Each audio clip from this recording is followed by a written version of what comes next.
Hello everyone, कैसे हो आप सभी को राधे राधे। और आप सभी को वसंत पंचमी की बहुत सारी शुभकामनाएं। तो आज है वसंत पंचमी, लेकिन मेरा ये वीडियो 2 दिन मतलब हो चुका है, 2 दिन का होगा।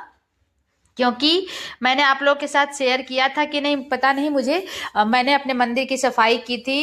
क्योंकि 2 दिन मेरा जो एक्चुअली पीरियड का जो डेट है ना, वो मुझे लग रहा था कि सरस्वती पूजा के पहले ही है। इसलिए मैंने सोचा कि घर पर दिक्कत ना हो बच्चों को पूजा करने में या हस्बैंड को पूजा करने में। और इस तरह का कोई भी पूजा पाठ घर पर रहता है ना, तो थोड़ा सा साफ सुथरा माहौल में ही करना चाहिए। और साफ सफाई को ध्यान में रखते हुए ही मैंने सोचा कि मैं मंदिर को क्लीन कर देती हूँ आज के दिन, ताकि सरस्वती पूजा के दिन अगर मैं मंदिर नहीं भी टच कर पाई तो कम से कम बच्चे या हस्बैंड अच्छे से पूजा कर पाएंगे। तो यहाँ पर मैं वही क्लीनिंग कर रही थी, और मैंने मंदिर का जितना भी भगवान जी थे उनको अच्छे से निकाला। मैं मंदिर ऐसे ही क्लीन करती हूँ। पहले भगवान जी को मंदिर से हटाने के बाद, मतलब मंदिर से सामने से मेरे जो रैक बनाया है ना, मैंने उस पर रख देती हूँ। और जितना भी एरिया है सबको अच्छे से कपड़े से वॉश कर करके अच्छे से पोंछ देती हूँ। उसके बाद फिर मैंने कपड़ों का सेट रखा हुआ है भगवान जी का। जो चुन्नियाँ होती हैं वो तो चेंज करके, जितनी पुरानी चुन्नियाँ होती हैं उनको धो देती हूँ, और फिर चेंज कर करके मैं भगवान जी को उसमें ही अरेंज कर देती हूँ अच्छे से पोंछ पोंछ करके ही। क्योंकि जहाँ पर मैंने भगवान जी को रखे हुए हैं थोड़ा खुला जगह है ना, और डस्ट आ ही जाता है। और हम लोग रेगुलर तो भगवान जी को उठा करके नहीं साफ करते हैं ना। हाँ, 1 सप्ताह 2 सप्ताह के बाद करते हैं, लेकिन सरस्वती पूजा का दिन आने वाला था, इसलिए मैंने सोचा कि अच्छे से मैं साफ कर देती हूँ मंदिर का एरिया। क्योंकि हम लोग और सभी एरिया तो नॉर्मल टाइम में कर भी सकते हैं बिना नहाए नहाए जैसे भी, लेकिन मंदिर का एरिया साफ करने के लिए आपको आपका शुद्ध होना जरूरी है। और मैंने जस्ट मतलब मैं नहा करके आई थी, उसके बाद सबसे पहले मैंने मंदिर को साफ किया। और साफ करते करते टाइम तो लग ही जाता है, क्योंकि अकेले करो ना तो आपको मतलब सब चीज लाना ले जाना रखना, कभी कुछ ढूंढना कभी कुछ करना, सब अकेले करना होता है, तो इस चक्कर में थोड़ा लेट हो जाता है। बट कोई नहीं, यहाँ मैंने मंदिर को अच्छे से साफ करके अच्छे से अरेंज कर दिया था। और जितने भी कपड़े मुझे बदलने थे हटाने थे सबको हटा करके मैंने धो करके अच्छे से धूप में सुखा दिया था। और यहाँ जितने बर्तन थे मंदिर में जो मैं यूज करती हूँ रेगुलर में, उन सभी को भी अच्छे से धोने के बाद यहाँ मैंने रख दिया है, ताकि वो थोड़ा ड्राई हो जाए। और सब डब्बों को मैंने चेक कर लिया, किसमें क्या कम है किसमें क्या ठीक ठाक है। सब चेक करने के बाद मेरा मंदिर तैयार हो गया है पूजा पाठ के लिए। तो मंदिर तो बहुत सुंदर से मैंने साफ सुथरा कर लिया। अब मैं आई हूँ अपने आप को साफ सुथरा करने के लिए। तो मैंने स्नान किए थे ना, तो मैं हेयर सीरम जो यूज करती हूँ वो दिखा रही थी आप लोग को। तो अभी मैंने चेंज किए हैं, जैसे मैं लगाती थी पहले लिवॉन का, और अभी मैं लगा रही हूँ स्ट्रिक्स का। तो इसमें मतलब मुझे नहीं पता है कि इसमें क्या इफेक्ट होता है, लेकिन हाँ इसमें एक अच्छा ये रहता है कि आपके बाल ना उलझते नहीं है एक दूसरे के साथ। क्योंकि मैं मतलब मुझे याद है जैसे हम लोग जब छोटे हुआ करते थे ना, और सिर्फ शैम्पू कर लो और हम लोग कंडीशनर यूज नहीं करते थे या इस तरह का कोई सीरम यूज नहीं करते थे, तो बालों में इतनी ज़्यादा उलझने होती थी ना कि कंघी से हटाते हटाते बहुत टाइम लगता था। लेकिन मेरे बाल थोड़े से करली है, मतलब लाइट करली आप बोल सकते हैं, लेकिन क्योंकि अभी हम लोग थोड़ा बहुत केयर करते हैं अपने बालों का ना, तो जरा भी नहीं उलझता है और अपने आप में एक सॉफ्टनेस बना रहता है उसमें। उसके बाद एज यूजुअल जो मैं अभी रूटीन मैंने शुरू किया है फॉलो करना, टोनर और सीरम, फिर मॉइस्चराइजर, फिर सनस्क्रीन, ये 4 स्टेप है जो मैं करती हूँ अपने फेस के लिए। तो वो भी मैं स्टार्ट कर दी थी करना। और नहा धो करके फ्रेश हो जाता है मन, घर साफ सुथरा हो जाता है, तो ऐसे ही अच्छा लगता है। तो ऐसे तो आज तो वसंत पंचमी का दिन है, मैंने पूजा पाठ कर लिए हैं, थोड़े बहुत वीडियो मैं बनाई हूँ तो आप लोगों के साथ वो भी शेयर करूँगी। बट आप लोग कैसे सेलिब्रेट कर रहे हो अपना सरस्वती पूजा? और जो लोग बिहार से वीडियो देखते हैं उन लोग को तो मतलब पूछो ही मत, इतना एक्साइटमेंट हो रहा होगा, क्योंकि सरस्वती पूजा का दिन हमारे साइड में बहुत ही धूमधाम से सेलिब्रेट किया जाता है। तो मैं रेडी हो गई और अपने आप को पैम्पर करने के बाद मैं आ गई हूँ किचन में। तो आजकल मैं क्या कर रही हूँ, रूटीन में मैंने मतलब बनाए हुए हैं कि सुबह अगर मैं काम कर लेती हूँ जैसे घर का और काम, झाड़ू पोछा और क्लीनिंग, थोड़े बहुत डस्टिंग, तो अगर किचन का रैक मैंने साफ़ नहीं किए है ना, तो नाश्ता करने के बाद मैं किचन को अच्छे से नीट एंड क्लीन कर लेती हूँ।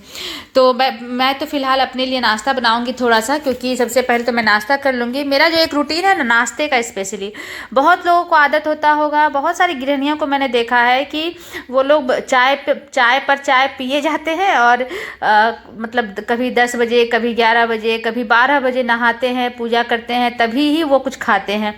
तो मेरा मतलब मुझे ना जैसे 12 बजे के बाद वाला जो पूजा होता है, मतलब मुझे दोपहर में सुबह में 9 साढ़े 9 बजे के बाद भी पूजा करने में ना बहुत ही लगता है कि मैं क्या कर रही हूँ, क्योंकि पूजा पाठ हमेशा सुबह करने में ही अच्छा लगता है। फिर भी अगर कभी लेट हो गया तो अगर मुझे करना ही है पूजा तो 9 साढ़े 9 बजे तक मैं करने का ट्राई करती हूँ कि कंप्लीट कर लूँ और तब उसके बाद फिर नाश्ता कर लूँ। लेकिन मुझे जैसे बहुत लोग 12 बजे 1 बजे तक नहीं नहाते हैं और उसके जब नहाएंगे, अगर 1 बजे नहाए 2 बजे नहाए तब पूजा करेंगे, तो वो रूटीन मुझे बहुत ही ख़राब लगता है, क्योंकि ऐसा माना भी जाता है कि दोपहर के 12 बजे के बाद आप क्या ही पूजा करेंगे।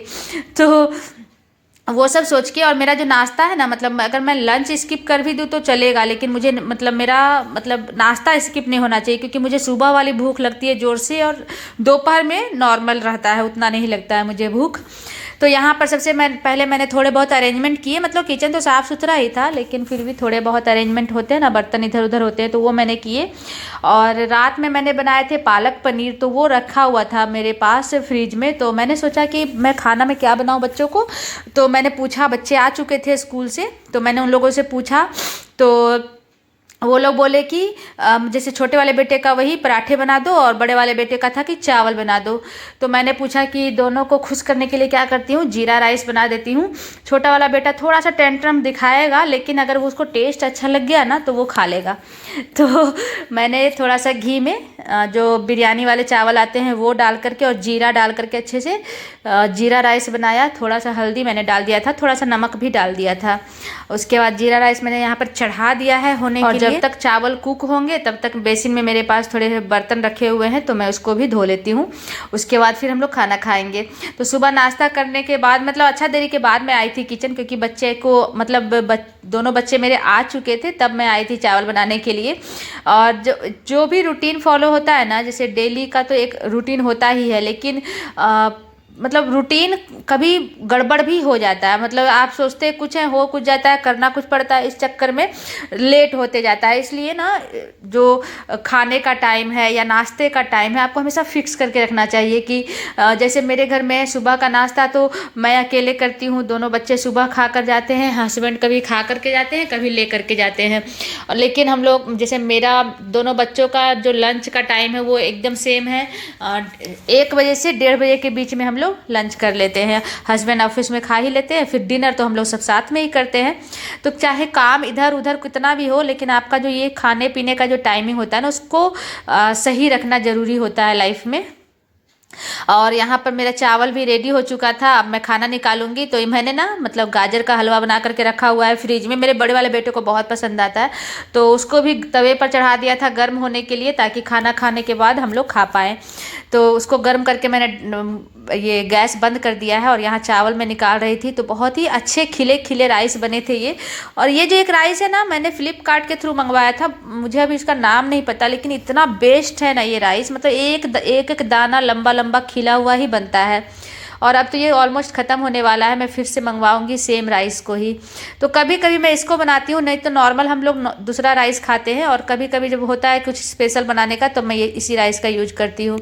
तो यहाँ पर मैंने पालक पनीर को भी गर्म किया, थोड़ा सा दही मैंने दिया था बच्चों को भी। और मुझे बीट रूट यहाँ बहुत पसंद आ रहे हैं, यहाँ वाले बीट रूट तो बहुत मीठे मीठे होते हैं ना, तो मैंने थोड़ा सा सैलेड के रूप में उसको भी कट कर लिया था।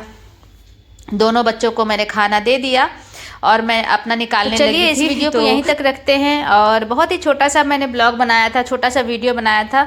और आज ज़्यादा कुछ कुकिंग मैंने किया ही नहीं, फ्रिज में जो थोड़ा बहुत था उसी को गर्म करके हम लोग खा रहे थे। तो वीडियो कैसा लगा है ज़रूर बताइएगा। और वसंत पंचमी आप लोग अच्छे से सेलिब्रेट कीजिए, अच्छे से। बाकी सरस्वती माँ आप सभी को बहुत बहुत आशीर्वाद दे। तो चलती हूँ मैं भी खाना खाने के लिए, और इसके बाद खाना खाने के बाद हम लोग गाजर का हलवा भी थोड़ा थोड़ा खाएंगे। तो चलिए मिलते हैं नेक्स्ट वीडियो में, आज के लिए बस इतना ही।